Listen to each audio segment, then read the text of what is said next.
إن الحمد لله نحمده ونستعينه ونستغفره ونعوذ بالله من شرور أنفسنا وسيئات أعمالنا من يهده الله فلا مضل له ومن يضلل فلا هادي له وأشهد أن لا إله إلا الله وحده لا شريك له وأشهد أن محمدا عبده ورسوله أما بعد فإن أصدق الحديث كتاب الله تعالى وخير الهدي هدي محمد صلى الله عليه وسلم وشر الأمور محدثاتها وكل محدثة بدعة وكل بدعة ضلالة وكل ضلالة في النار أما بعد.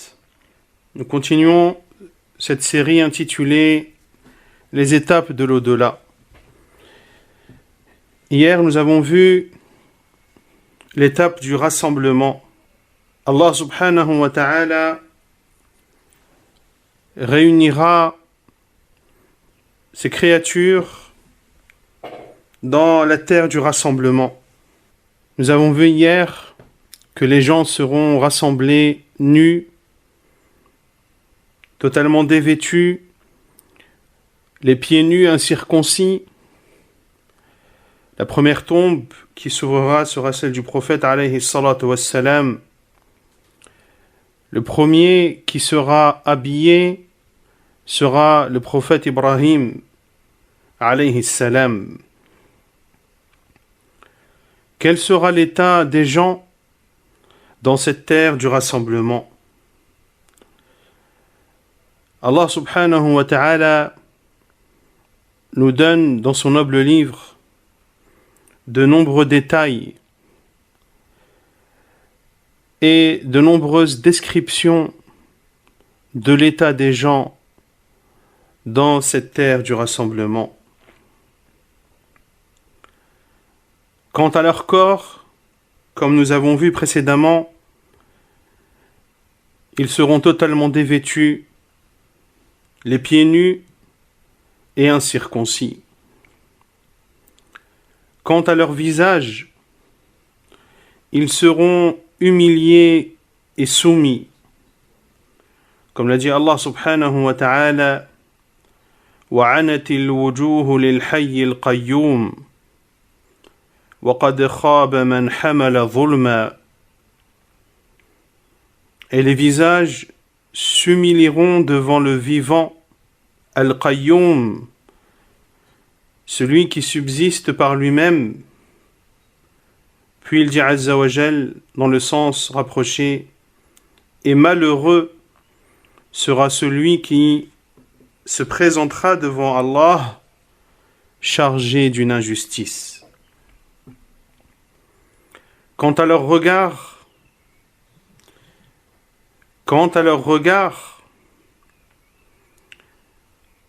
ils seront déstabilisés, des regards qui redouteront les tourments du jour dernier. Il dit subhanahu wa ta'ala, خُشَّعًا أَبْصَارُهُمْ يَخْرُجُونَ مِنَ الْأَجْدَاثِ كَأَنَّهُمْ جَرَادٌ مُنْتَشِرٌ. Les regards baissés, ils sortiront des tombes comme des sauterelles éparpillées. Allah subhanahu wa ta'ala a également caractérisé la vue des gens le jour du jugement lorsqu'il dit فَإِذَا بَرِقَ الْبَصَرُ, lorsque la vue sera éblouie. Une personne qui est éblouie est une personne qui est déstabilisée. Elle ne sait plus où elle se trouve, elle ne sait plus où aller. Elle perd son sens de l'orientation. Quant à leur cœur, ils seront également déstabilisés et se mettront à battre très vite. Il dit subhanahu wa ta'ala قُلُوبٌ يَوْمَئِذٍ وَاجِفَةٌ. Ce jour-là, il y aura des cœurs qui seront agités d'effroi. Leur cœur battra extrêmement fort de par la peur qu'ils ressentiront et la terreur qu'ils découvriront. Ce jour-là également, les liens de parenté seront oubliés. Les liens de parenté seront oubliés, comme l'a dit Allah subhanahu wa ta'ala, فَإِذَا نُفِخَ فِي الصُّورِ فَلَا أَنْسَابَ بَيْنَهُمْ يَوْمَئِذٍ وَلَا يَتَسَاءَلُونَ. Puis, quand on soufflera dans la trompe, il n'y aura plus de parenté entre eux ce jour-là, et ils ne se poseront pas de questions. Les gens oublieront leurs liens de parenté. Ceux qui avaient des liens de parenté dont ils tiraient profit, certains s'enorgueillent de leurs liens de parenté, certains en profitent pour des biens de ce bas monde. Ce jour-là, les liens de parenté seront oubliés et ils ne se poseront pas de questions. Les gens ne se demanderont pas ce que sont advenus leurs proches. Chacun aura son propre cas pour l'occuper. Allah Azza wa Jal nous informe également que les gens, le jour dernier, seront agenouillés. Ils seront agenouillés par peur et dans l'attente du jugement d'Allah subhanahu wa ta'ala. وَتَرَى كُلَّ أُمَّةٍ جَاثِيَةٍ كُلُّ أُمَّةٍ تُدْعَى إِلَى كِتَابِهَا الْيَوْمَ تُجْزَوْنَ مَا كُنْتُمْ تَعْمَلُونَ.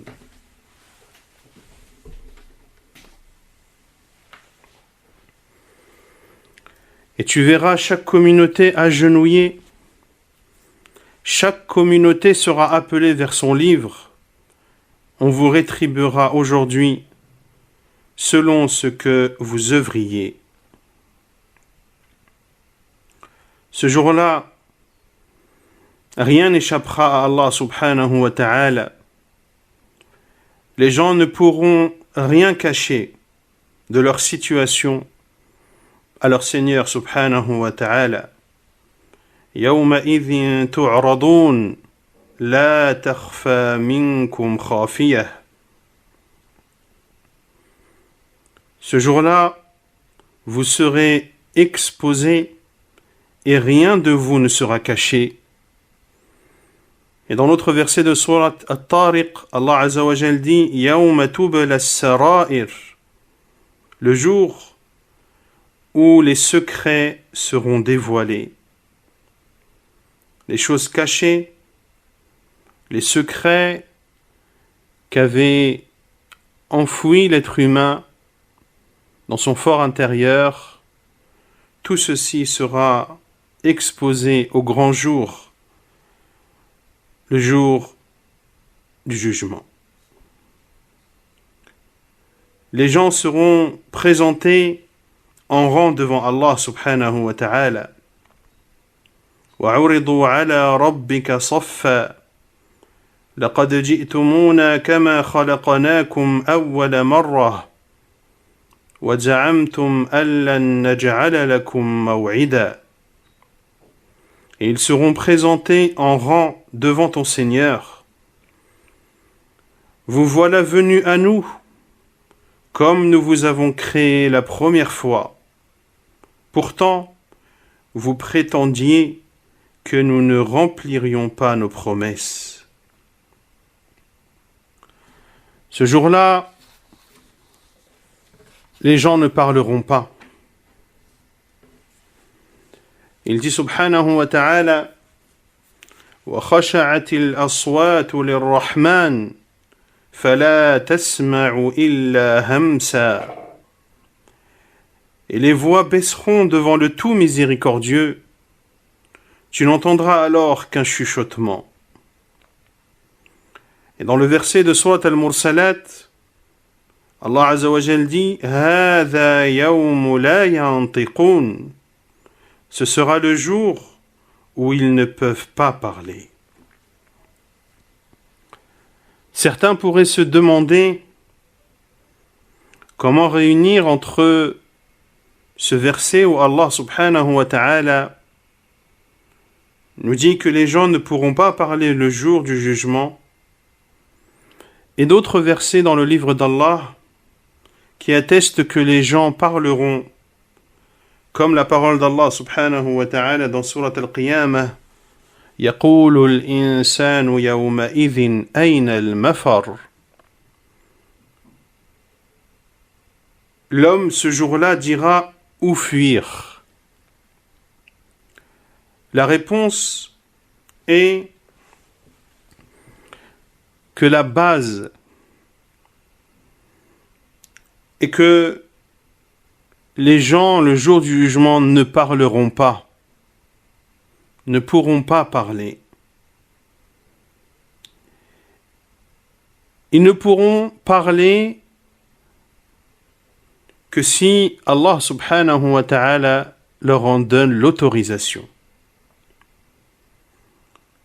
Et la preuve est la parole d'Allah Azza wa Jal dans Surat An-Naba يَوْمَ يَقُومُ الرُّوحُ وَالْمَلَائِكَةُ صَفًّا لَا يَتَكَلَّمُونَ إِلَّا مَنْ أَذِنَ لَهُ الرَّحْمَنُ وَقَالَ صَوَابًا. Le jour où l'esprit, c'est-à-dire Jibril et les anges, se dresseront en rang.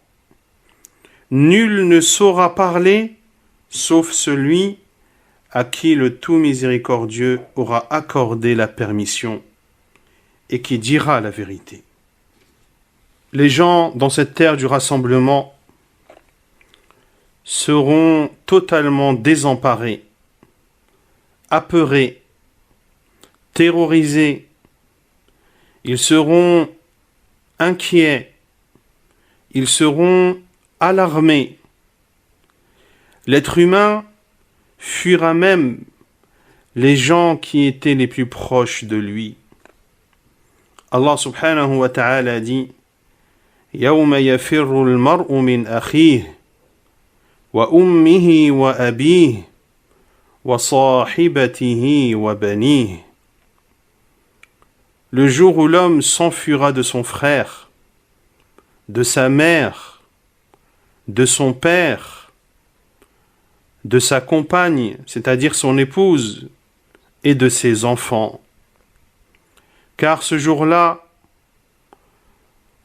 il aura son propre cas pour l'occuper. Allahu Akbar. Des personnes qui nous sont chères, comme nos parents, nos enfants, nos épouses, des enfants pour qui le père sort le matin, s'en va travailler et rentre le soir, tout ceci dans le but de donner à sa famille les besoins, les choses dont elle a besoin, subvenir à leurs besoins, leur donner le confort qu'ils méritent. Ils se fatiguent du matin au soir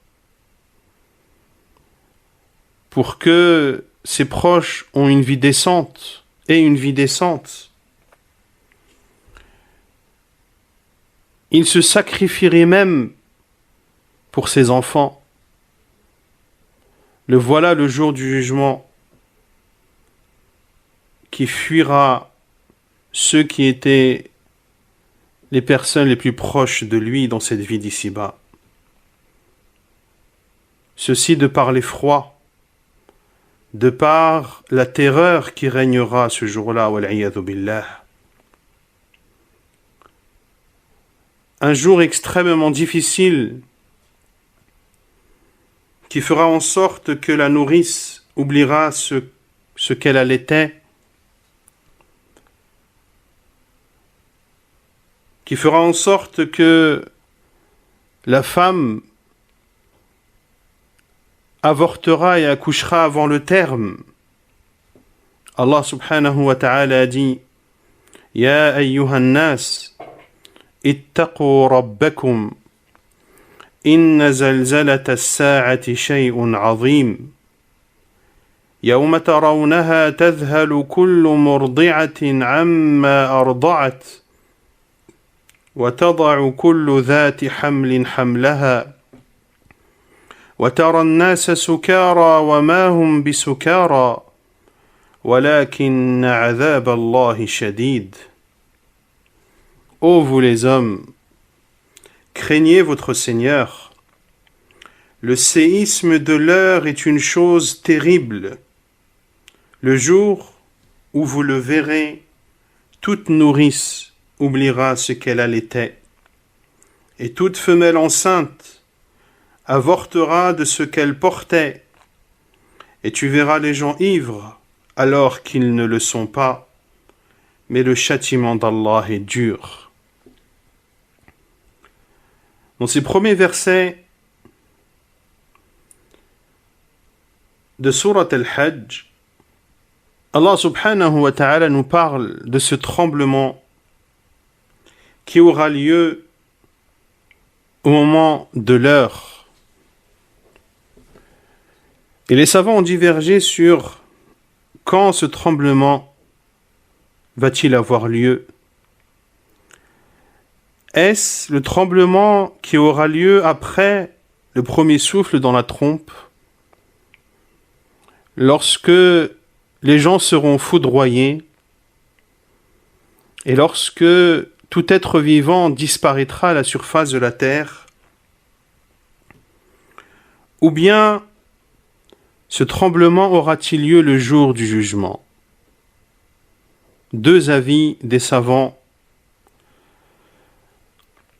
Quant à ceux qui disent que c'est un tremblement qui aura lieu après le soufflement le premier souffle dans la trompe, ils disent car Allah subhanahu wa ta'ala a parlé ici de la nourrice qui allaite et de la femme enceinte qui avorte.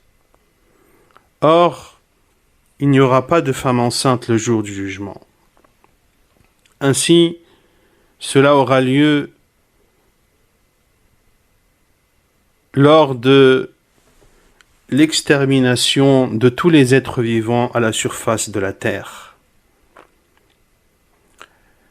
Et les autres savants qui ont dit que cela aura lieu le jour du jugement, on dit qu'Allah subhanahu wa ta'ala a ici donné une image pour montrer la dureté de ce jour et la gravité de ces effrois. Et que s'il y avait une nourrice qui allaitait, elle oublierait cet enfant qu'elle allaite. Et s'il y avait des femmes enceintes, elles avorteraient. Comme lorsqu'une personne dit par exemple que j'ai été touché par une chose, comme on dit en arabe, tashibu minhu al-wildan, qui rend vieux les jeunes ou les enfants. Ceci pour dire qu'il a été atteint par une chose grave et très dure à supporter. Ce sont deux avis des savants de l'islam à ce sujet. Ce jour également, Allah subhanahu wa ta'ala l'a décrit en disant فَكَيْفَ تَتَّقُونَ إِن كَفَرْتُمْ يَوْمًا يَجْعَلُ الْوِلْدَانَ شِيبًا. Comment vous préserverez-vous si vous mécroyez? Comment vous préserverez-vous si vous mécroyez d'un jour qui rendra les enfants comme des vieillards aux cheveux blancs? Les gens seront donc rassemblés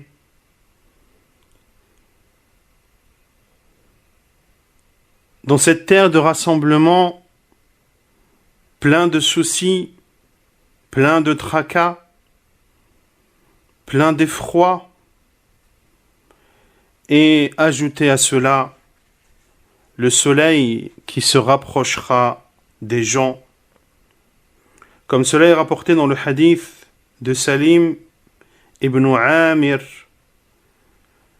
qui rapporte de Al-Miqdad radiyallahu ta'ala anhu, que le prophète alayhi salatu wassalam a dit: Tudna ash-shamsu yawma al-qiyamati min al-khalq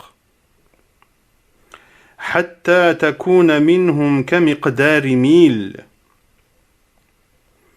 قال سليم بن عامر فوالله ما أدري ما يعني بالميل أمسافة الأرض أم الميل الذي تكتحل به العين.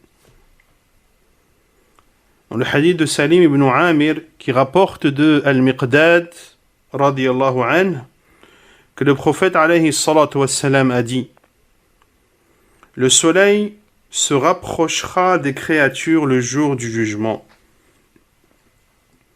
jusqu'à être proche d'eux d'une distance d'1 mille.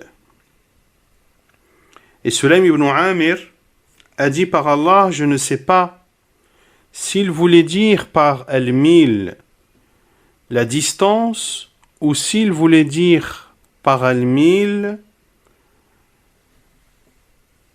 ce petit bâtonnet dont l'on se sert pour mettre du kuhl, cette poudre noire qui est utilisée pour embellir les paupières des yeux. Dans tous les cas, que ce soit al-mil, c'est-à-dire la distance, et ici, al-mil, c'est al-mil al-shar'i, ce qui est connu chez les savants. Et cette distance est à peu près de 4000 coudées. À peu près 4000 coudées.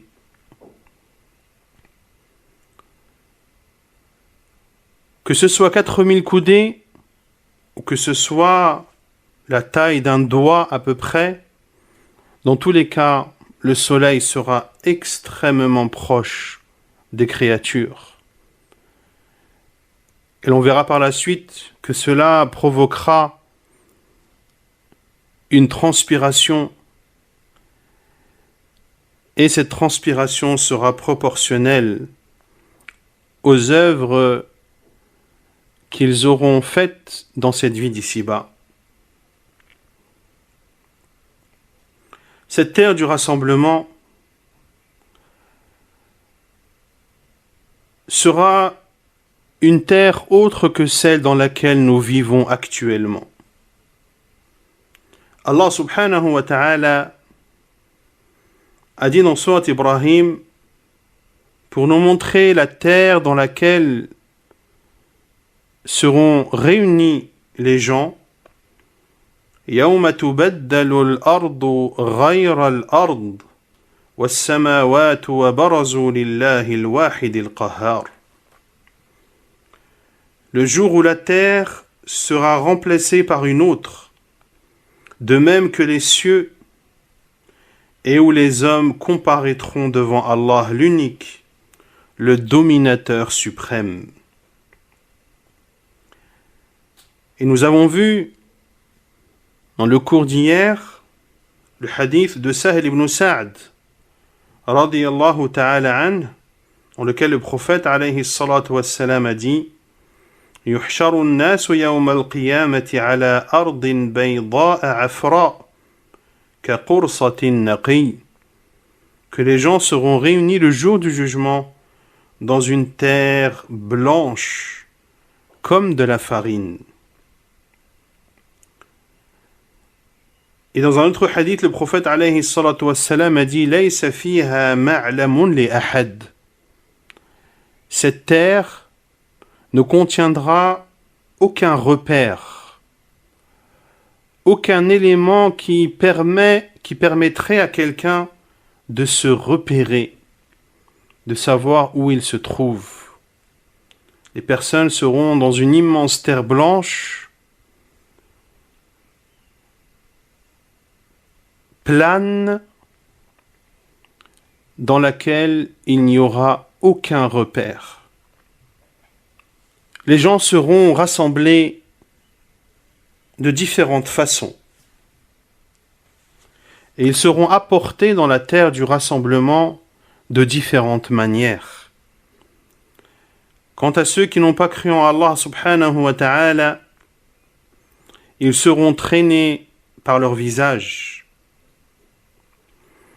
Quant aux croyants, ils marcheront sur leurs pieds. Et quant aux pieux, aux rapprochés d'Allah subhanahu wa ta'ala, parmi les croyants, ils viendront dans la terre du rassemblement sur des montures. Allah subhanahu wa ta'ala a dit الذين يحشرون على وجوههم إلى جهنم أولئك شر مكانا وأضل سبيلا. Ceux qui seront traînés sur leur visage vers l'enfer, ceux-là seront dans la pire situation et les plus égarés hors du chemin droit. Et dans le hadith de Qatada, il dit que Anas ibn Malik radiyallahu anhu rapporte qu'un homme a dit: Ô envoyé d'Allah, Ya Rasulallah, كيف يحشر الكافر على وجهه يوم القيامة؟ قال: أليس الذي أمشاه على رجليه في الدنيا قادرا على أن يمشيه على وجهه يوم القيامة؟ قال قتادة: بلى وعزة ربنا. Un homme a dit: Ô envoyé d'Allah, comment ceux qui n'ont pas cru en Allah pourront-ils être amenés le jour du jugement traînés sur leur visage? Il a répondu alayhi salatu wassalam: celui qui a fait en sorte qu'ils marchaient sur leurs pieds dans cette vie d'ici-bas, n'est-il pas capable de les faire marcher sur leur visage le jour du jugement?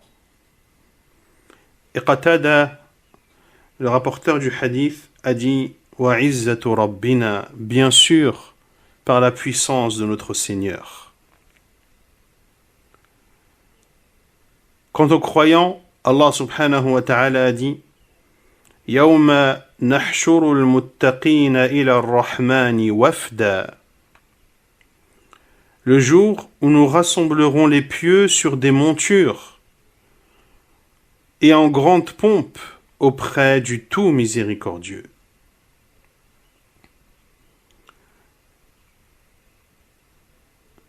Et dans le hadith jugé bon, le prophète alayhi salatu wassalam a dit: Innakum tuhsharuna rijalan wa rukbana wa tujarruna ala wujuhikum. Vous serez rassemblés à pied sur des montures et vous serez traînés sur vos visages. Ainsi sera la situation des gens dans cette terre du rassemblement. Quant au jour dernier et à ses effrois, ils seront terribles. Et nous devons méditer sur les créatures gigantesques d'Allah subhanahu wa ta'ala. Ces créatures qu'Allah azza wa jalla a créées, comme les cieux, la terre, les montagnes, les océans, le soleil, la lune, les étoiles. Qu'est-ce que toutes ces créatures, qu'adviendront-elles le jour du jugement? Quant à la terre, elle sera pulvérisée et les montagnes seront réduites en poussière. Allah subhanahu wa ta'ala nous informe que cette terre dans laquelle nous vivons, avec ces montagnes qui font en sorte que cette terre soit stabilisée,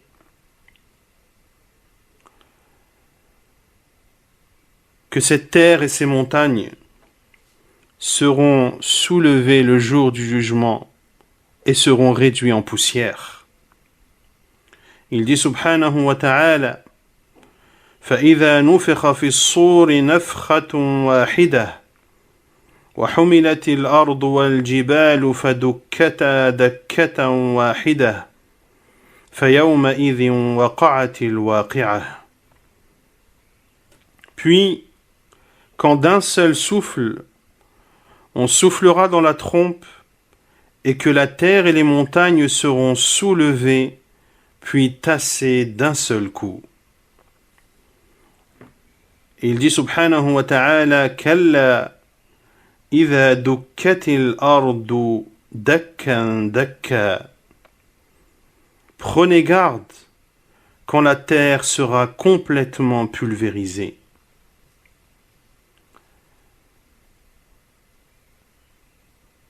Les montagnes seront réduites en poussière. Allah subhanahu wa ta'ala dit: يَوْمَ تَرْجُفُ الْأَرْضُ وَالْجِبَالُ وَكَانَتِ الْجِبَالُ كَثِيبًا مَهِيلًا. Le jour où la terre et les montagnes trembleront, tandis que les montagnes deviendront comme une dune de sable dispersée. Ces montagnes seront réduites en poussière et elles ressembleront à des dunes de sable que le vent disperse.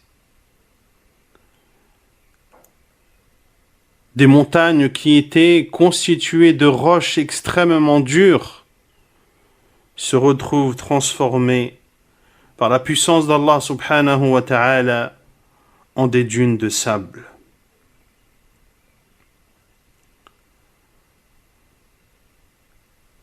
Et dans d'autres versets, Allah Azza wa Jal nous informe que les montagnes seront réduites en poussière. إِذَا رُجَّتِ الْأَرْضُ رَجًّا وَبُسَّتِ الْجِبَالُ بَسًّا فَكَانَتْ هَبَاءً مُنبَثًّا.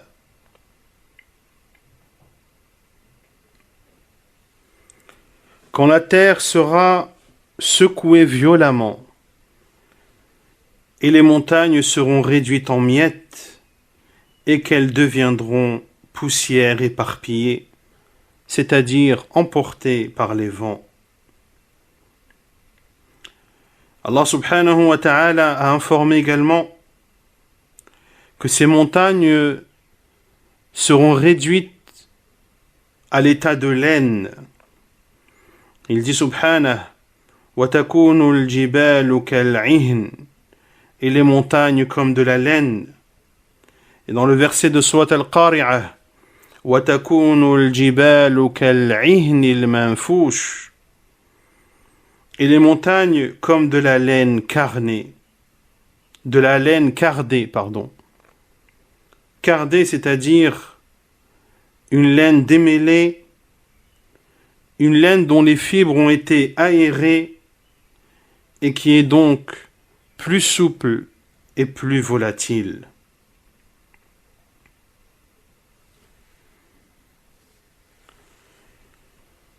Allah subhanahu wa ta'ala pulvérisera donc ces montagnes et la terre sera comme une plaine dénudée qui ne connaîtra ni élévation ni enfoncement. Allah subhanahu wa ta'ala dit: وَيَسْأَلُونَكَ عَنِ الْجِبَالِ فَقُلْ يَنْسِفُهَا رَبِّي نَسْفًا فَيَذَرُهَا قَاعًا صَفْصَفًا لَا تَرَى فِيهَا عِوَجًا وَلَا أَمْتًا. Et il t'interroge au sujet des montagnes. Dis, mon Seigneur les dispersera comme la poussière et les laissera comme une plaine dénudée dans laquelle tu ne verras ni tortuosité ni dépression, c'est-à-dire ni endroit surélevé ni enfoncement.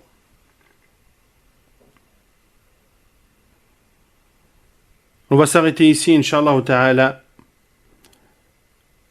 concernant les effrois du jour du jugement.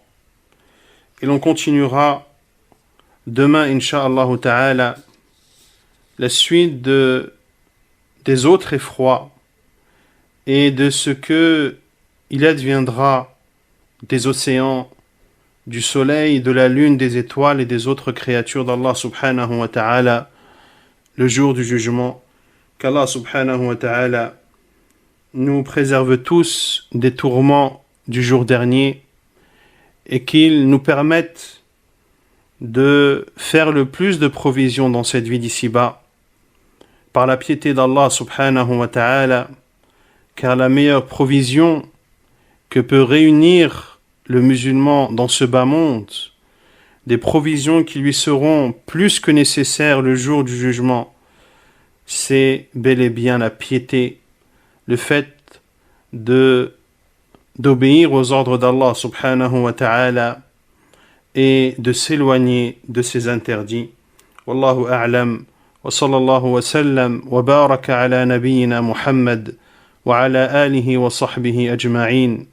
وآخر دعوانا أن الحمد لله رب العالمين والسلام عليكم ورحمة الله وبركاته.